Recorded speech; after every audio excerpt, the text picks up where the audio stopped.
बहुत बहुत स्वागत है धन्यवाद ए सर। मार्शल राणा जी आपका हमारे स्टूडियो में। और सर, आपके अनुसार क्लाइमेट चेंज की अगर हम बात करते हैं तो क्लाइमेट चेंज के दौर में पशु पक्षियों और वनस्पति के बीच जो को एग्जिस्टेंस है, इसे मेंटेन करने में किस तरह के बड़े चैलेंजेस आते हैं? सबसे पहले तो धन्यवाद मुझे यहाँ बुलाने का, क्योंकि ये जो विषय है मेरे बहुत ही नज़दीक है। जैसे आपने देखा होगा, मैं हिमालय उन्नति मिशन में कार्यरत हूँ। हम हिमालय पूरे जितने भी हमारे हिमालयन क्षेत्र हैं उनमें एनवायरमेंटल प्रोजेक्ट्स करते हैं, सोशल प्रोजेक्ट्स करते हैं जी। और लोगों में यही चेतना जगाने का हम काम करते हैं। जी।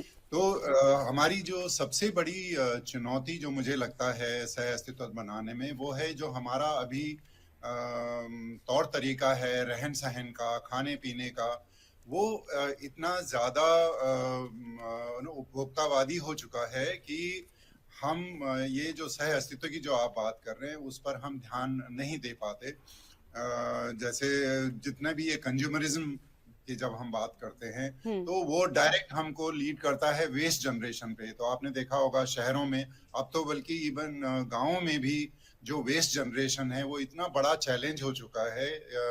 और जनरेशन एक चीज है, लेकिन उसका जो डिस्पोजल है जी। वो सबसे बड़ी चुनौती है। और जो हमारा डिस्पोजल होता है अभी, उससे इतनी ज्यादा पॉल्यूशन अभी क्रिएट हो रहा है, चाहे वो जल का है या जंगल का है या जमीन का है। हम्म। और ये सारा जितना भी प्रदूषण होता है ये वापस आके हम हमारे ही शरीर में जाता है, चाहे वो हवा के माध्यम से या जल के माध्यम से या खाने के माध्यम से।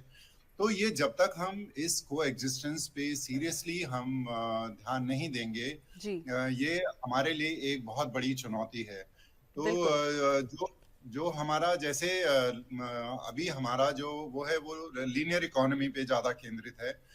हमें सर्कुलर इकोनॉमी की तरफ जाना है, जहाँ पे हम रीयूज, रिसाइकिल, रिप्रोड्यूस, रिपर्पस करते हैं। ये हमारी संस्कृति का भी हिस्सा है, जी। लेकिन हम उससे दूर जा रहे हैं और इसीलिए ये सारे चैलेंजेस, ये सारी चुनौतियां हमारे लिए बने।